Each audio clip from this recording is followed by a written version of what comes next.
কলকাতা টিভিতে আপনাদের সকলকে স্বাগত। আপনাদের সঙ্গে রয়েছি আমি অঙ্কুর।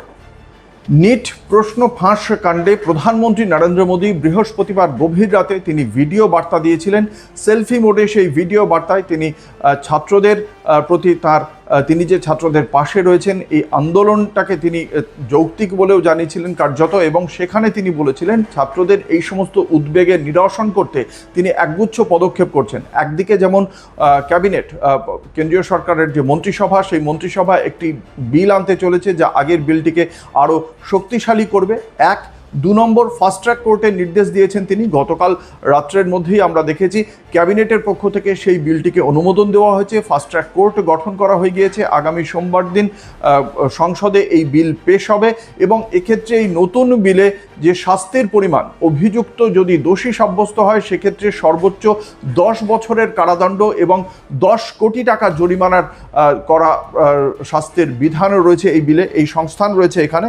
এবং এই প্রেক্ষাপটে প্রধানমন্ত্রী নরেন্দ্র মোদী শুক্রবার গভীর রাতে আবারও এলেন এবং সরাসরি ছাত্রদেরই তিনি সম্ভাষণ করেছেন। তিনি বলেছেন থ্যাংক ইউ ফ্রেন্ডস, এই বক্তব্যই রেখেছেন তিনি। এবং সেখানে তিনি বলেছেন যে গতকাল আপনাদের সঙ্গে কথা বলার সুযোগ হয়েছিল, যেভাবে ভিডিওতে সাড়া দিয়েছেন, ইতিবাচক পরামর্শ দিয়েছেন, তার জন্য সবাইকে ধন্যবাদ। এই ভালোবাসা ভবিষ্যতেও থাকবে, সম্পর্ক আরও দৃঢ় হবে, এমনটাই বলেছেন প্রধানমন্ত্রী নরেন্দ্র মোদী।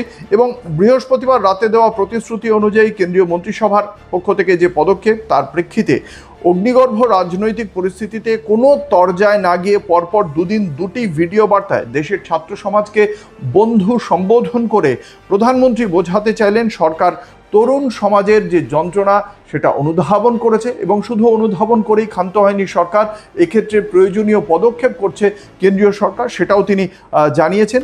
এবং প্রধানমন্ত্রী নরেন্দ্র মোদীর সঙ্গে এই জেনজি সম্প্রদায়ের এই যে আলাপচারিতা, এটাকে তিনি কতদূর এগিয়ে নিয়ে যেতে পারবেন, তার কথায় এই যুব সমাজ আদৌ কোনো ভরসা রাখে কিনা, আস্থা রাখে কিনা, তার জন্য আমাদের অপেক্ষা করতেই হবে। দেখা যাক এই বিষয়ে প্রধানমন্ত্রীর বার্তার প্রেক্ষিতে আজকে বিকেলবেলা যে সিদ্ধান্তই হোক না কেন, তরুণ প্রজন্ম বা ককরোচ জনতা পার্টি তারা কি পদক্ষেপ করে, এবং সেই তথ্য জানতে গেলে আপনাদের চোখ রাখতেই হবে কলকাতা টিভির পর্দায় রাত দিন 7 দিন।